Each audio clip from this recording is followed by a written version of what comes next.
বিশ্বজ্যোতি ভট্টাচার্যের অশিক্ষিত বাঙালি। আসছে সেই দিন, খুব বেশি দূরে নয়। আসছে সেদিন বাংলা উপন্যাস, গল্প, কবিতা যেদিন অনাদরে পড়ে থেকে শুধু কাঁদবে।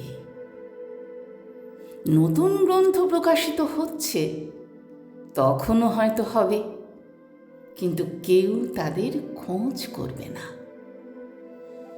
সেদিন বাংলা পাঠকেরাই যে থাকবে না, যত লেখা পদ্য মলাটে বন্দি থেকে শ্বাসরুদ্ধ হয়ে মরে পচবে।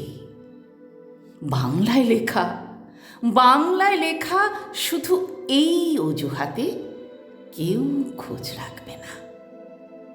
সিনেমা তৈরি হবে, মঞ্চস্থ হবে বাংলা নতুন নাটক। হোক না যতই ভালো, ভাষায় মার খাবে, দর্শক মিলবে না। বাংলা ম্যাগাজিন প্রায় উধাও অনেক দিন। পুজোর সংখ্যা কিছু প্রকাশিত হচ্ছে বটে, কেউ তা কিনছে না। অধীর আগ্রহে একটি পৃষ্ঠা উল্টে দেখছে না। নতুন প্রজন্ম ফ্যাশন দুরস্ত, বেশিটাই ইংরেজি মাধ্যমের পড়ুয়া। হাই হ্যালো পাপা মাম্মিতে অভ্যস্ত। নেট ভিলেজের মানুষ ওরা, গুগলে বেশি ভরসা, বাংলায় অশিক্ষিত। ভাষা, মূল্যবোধ, আদব কায়দা সবই তাদের ভিন্ন। নন্টে ফন্টে বাটুলের খোঁজ কেউ রাখে না। ফেলুদা, ব্যোমকেশ অচেনা বড্ড। বাংলা উপন্যাস, পদ্য, গদ্য নিয়ে কিচ্ছু যায় আসে না। আসছে সেই দিন, সেদিন খুব বেশি দূরে নয়, যেদিন পাঠক নেই, বিক্রি তলানিতে বিজ্ঞাপন বাড়ন্ত।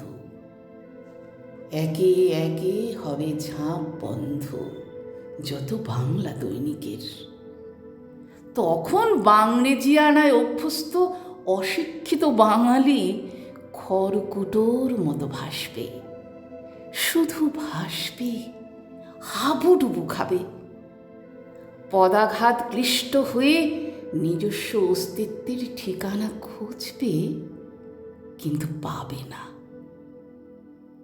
যে আত্মঘাতী বাঙালি বাবা মায়েরা বাংলা পড়ে কিচ্ছু হবে না বলে বলে মাতৃভাষার প্রতি বিদ্বেষ বিতৃষ্ণা বাড়িয়ে চলেন, ছেলে মেয়েদের বাংলায় মূর্খতা দেখেও এড়িয়ে যান, ইংরেজি হিন্দিতে বাজার চলতি হতে দেখে স্বস্তি ফিরে পান।